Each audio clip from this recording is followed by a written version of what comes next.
ഒരു മനുഷ്യന് സമൂഹത്തിൽ ജീവിക്കാൻ വേണ്ട അത്യാവശ്യ ഘടകങ്ങളാണ് ആഹാരം, വസ്ത്രം, പാർപ്പിടം എന്നിവ. നല്ലൊരു പാർപ്പിടം അതൊന്നു മതി. വസ്ത്രങ്ങളും 3-4 ജോഡിയുണ്ടെങ്കിൽ മാസങ്ങൾ തള്ളി നീക്കാം. എന്നാൽ ആഹാരം അത് നമ്മുടെ ജീവന്റെ ഭാഗമാണ്. ദിവസവും നമുക്ക് ഭക്ഷണം കൂടിയേ തീരും. വിശന്നാൽ നമ്മളത് തേടിപ്പോകും. എന്നാൽ ഒരു സമയം വരെ വിശന്നാൽ ഭക്ഷണം തേടി ഹോട്ടലിലേക്ക് തന്നെ പോകേണ്ടിയിരുന്ന സമൂഹത്തെ ഭക്ഷണം നിങ്ങളെ തേടിയെത്തും എന്ന രീതിയിലേക്ക് മാറ്റിയ ഒരു കമ്പനിയുണ്ട്. നമ്മൾ ആവശ്യപ്പെടുന്ന സ്പോട്ടിലേക്ക് നമ്മളുടെ ഫേവറേറ്റ് ഫുഡ് തന്നെ എത്തിച്ചുകൊണ്ട് പെട്ടെന്നാണ് ഈ കമ്പനി ജനപ്രിയമായി തീർന്നത്. അതെ, ഓൺലൈൻ ഫുഡ് ഓർഡർ എന്ന് പറയുമ്പോൾ തന്നെ നമ്മുടെ മനസ്സിൽ ആദ്യം ഓടിയെത്തുന്ന, ഇന്ത്യ ഒട്ടാകെ വ്യാപിച്ചു കിടക്കുന്ന സ്വിഗ്ഗിയുടെ വളർച്ചയും സക്സസ് സ്റ്റോറിയുമാണ് ഇത്തവണത്തെ യൂണിക്കോൺ ക്രോണിക്കൽസ്.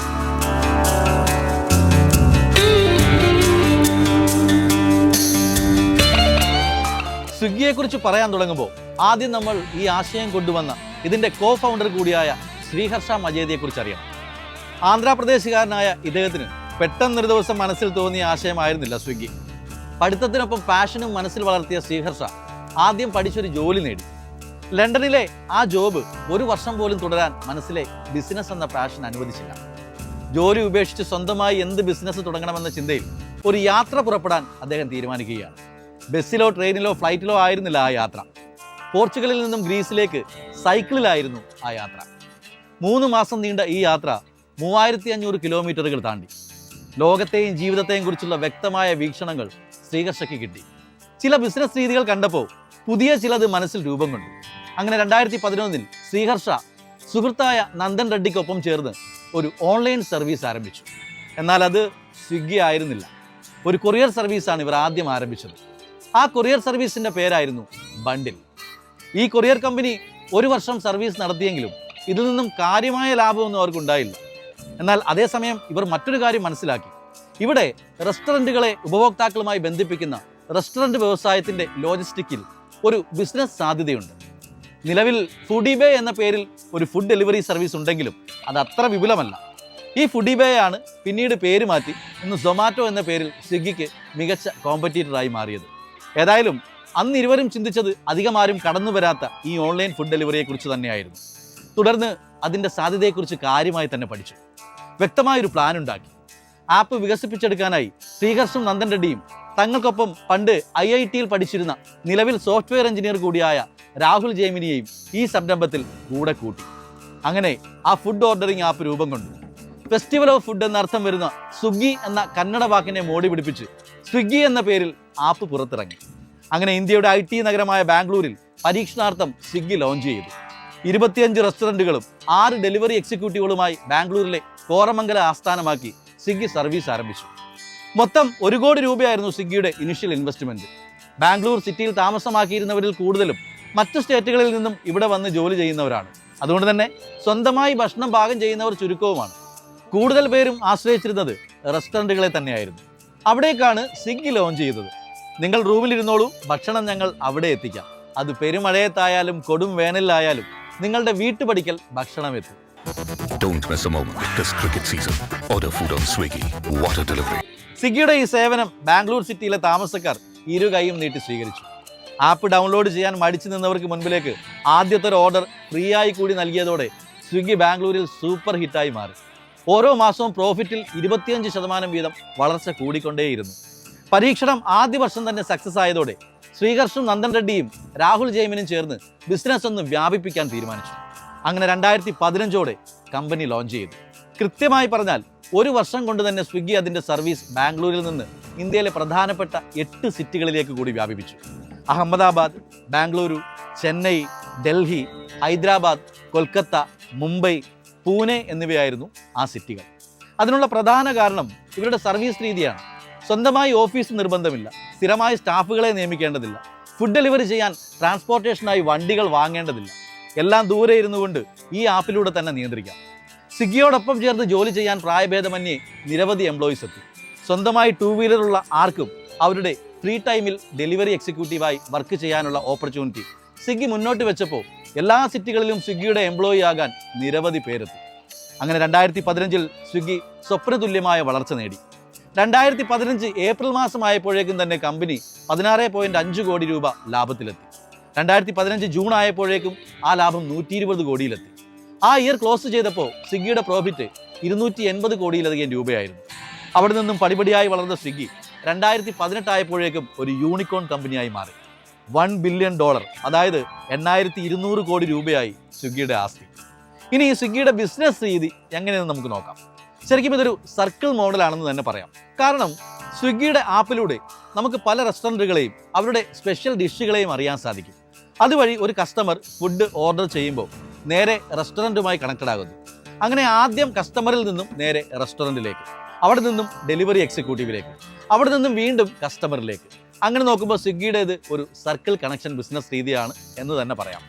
ഇനി സ്വിഗ്ഗി എങ്ങനെയാണ് വരുമാനം നേടുന്നതെന്ന് നോക്കിയാലോ. പ്രധാനമായും 3 വഴികളിലൂടെയാണ് സ്വിഗ്ഗിക്ക് വരുമാനം ലഭിക്കുന്നത്. 1 restaurant commission, 2 delivery charge and platform fee, 3 advertising revenue. ഇതിൽ ആദ്യം പറഞ്ഞ റെസ്റ്റോറൻറ്റ് കമ്മീഷൻ എന്ന് പറയുന്നത് സ്വിഗ്ഗി വഴി ഒരു റെസ്റ്റോറൻറ്റിന് ലഭിച്ച ഓർഡറുകളുടെ ആകെ തുകയിൽ നിന്നും 15 മുതൽ 25% വരെ ഓരോ റെസ്റ്റോറൻറ്റുകളിൽ നിന്നും കമ്പനി കമ്മീഷനായി ഈടാക്കുന്നുണ്ട്. ഇനി ഡെലിവറി ചാർജ് ആൻഡ് പ്ലാറ്റ്ഫോം ഫീ എന്ന് പറഞ്ഞാൽ ഫുഡ് ഓർഡർ ചെയ്യുന്ന കസ്റ്റമേഴ്സിൽ നിന്നും ദൂരമനുസരിച്ച് സ്വിഗ്ഗി ഡെലിവറി ചാർജ് ഈടാക്കുന്നുണ്ട്. അതിൻ്റെ നിരക്കുകൾ ഇങ്ങനെയാണ്. 2 കിലോമീറ്ററിനുള്ളിലുള്ള ഡെലിവറിക്ക് 60 രൂപയും 2 മുതൽ 7 കിലോമീറ്റർ വരെയുള്ള ദൂരത്തിന് കിലോമീറ്ററിന് 15 രൂപ നിരക്കിലും 7 കിലോമീറ്ററിന് മുകളിലുള്ള ഡെലിവറിക്ക് ഓരോ കിലോമീറ്ററിനും 25 രൂപ നിരക്കിലും സ്വിഗ്ഗി ഡെലിവറി ചാർജ് ഈടാക്കുന്നുണ്ട്. ഇതുകൂടാതെ ഓരോ ഡെലിവറിക്കും കസ്റ്റമറുടെ കയ്യിൽ നിന്നും 20 രൂപ വീതം പ്ലാറ്റ്ഫോം ഫീ ആയും കമ്പനി ചാർജ് ചെയ്യുന്നുണ്ട്. ഇനിയുള്ളത് അഡ്വർടൈസിംഗ് റവന്യൂ ആണ്. സ്വിഗ്ഗി സ്വന്തം ആപ്പ് വഴി 4 രീതിയിൽ പരസ്യത്തിലൂടെയും വരുമാനം നേടുന്നുണ്ട്. 1 ബാനർ പ്രൊമോഷനാണ്. ഇതുവഴി ആപ്പിലൂടെ പല കമ്പനികളുടെയും പരസ്യങ്ങൾ പോപ്പപ്പായി മറ്റും നൽകി സ്വിഗ്ഗി വരുമാനം നേടുന്നു. 2 പ്രയോറിറ്റി റെസ്റ്റോറൻറ്റ് ലിസ്റ്റിംഗ് ആണ്. സ്വിഗ്ഗിയിൽ ഒരു കസ്റ്റമർ ഇഷ്ടപ്പെട്ട ഫുഡ് തിരയുമ്പോൾ ആദ്യ നിരയിൽ തന്നെ തങ്ങളുടെ റെസ്റ്റോറൻറ്റിൻ്റെ പേര് വരണമെങ്കിൽ റെസ്റ്റോറൻറ്റ് ഉടമകൾക്ക് സ്വിഗ്ഗിയിൽ ഒരു തുക അടച്ചാൽ ആപ്പിലെ പ്രയോറിറ്റി ലിസ്റ്റിംഗിൽ എത്താം. ഇതും കമ്പനിയുടെ വരുമാന മാർഗമാണ്. 3 സ്പോൺസേഡ് ലിസ്റ്റിംഗ് ഫീസാണ്. ഒരു ബ്രാൻഡിനോ മെർച്ചൻറ്റിനോ തങ്ങളുടെ പ്രത്യേക ഡിഷുകളോ ഓഫറുകളോ ഇവൻറ്റുകളോ ഒക്കെ കസ്റ്റമേഴ്സിൽ എത്തിക്കാനുണ്ടെങ്കിൽ ആപ്പിലെ സ്പോൺസേഡ് ലിസ്റ്റിങ്ങിലൂടെ കൂടുതൽ ആളുകളിലേക്ക് കമ്പനി റീച്ച് നൽകിയെത്തിക്കും. ഇതുവഴിയും സ്വിഗ്ഗി റവന്യൂ ജനറേറ്റ് ചെയ്യുന്നുണ്ട്. 4 ഓൺലൈൻ അഡ്വർടൈസ്മെൻ്റ് ആണ്. ഫുഡ് റിലേറ്റഡ് അല്ലാത്ത പരസ്യങ്ങളും കരാർ അടിസ്ഥാനത്തിൽ ഒരു പ്രത്യേക കാലയളവിലേക്ക് സ്വിഗ്ഗി സ്വന്തം ആപ്പിലൂടെ പ്രൊമോട്ട് ചെയ്യുന്നുണ്ട്.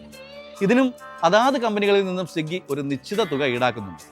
ഈ 4 രീതിയിലാണ് അഡ്വർടൈസിങ്ങിൽ നിന്നും സ്വിഗ്ഗി റവന്യൂ ജനറേറ്റ് ചെയ്യുന്നത്. ഇനി സ്വിഗ്ഗിയുടെ സർവീസുകൾ എന്തൊക്കെയാണെന്ന് നമുക്ക് നോക്കിയാലോ. ഫുഡ് ഡെലിവറിയിലാണ് തുടങ്ങിയതെങ്കിലും ഇപ്പോൾ അതുകൂടാതെ 3 സർവീസുകൾ കൂടി ആക്റ്റീവാണ്. ഇൻസ്റ്റാമാർട്ട്, ഡൈൻ ഔട്ട്, പിന്നെ ജീനി. ഗ്രോസറി ഐറ്റംസ് ഉൾപ്പെടെ ഒരു വീട്ടിൽ അത്യാവശ്യം വേണ്ട സാധനങ്ങൾ വെറും 8 മിനിറ്റിനുള്ളിൽ എത്തിച്ചു നൽകുന്ന സ്വിഗ്ഗിയുടെ ഇൻസ്റ്റാമാർട്ട് എന്ന സർവീസ് ഇതിനകം തന്നെ ജനപ്രീതി നേടിക്കഴിഞ്ഞു. You name it, we'll get it. Swiggy Instamart will get chawal and more in 10 minutes. മറ്റൊരു സർവീസ് ഡൈൻ ഔട്ട് ആണ്. സ്വിഗ്ഗിയുടെ ആപ്പിലൂടെ നമുക്ക് ഇഷ്ടമുള്ള റെസ്റ്റോറൻറ്റുകളിൽ സീറ്റ് നേരത്തെ ബുക്ക് ചെയ്യാം.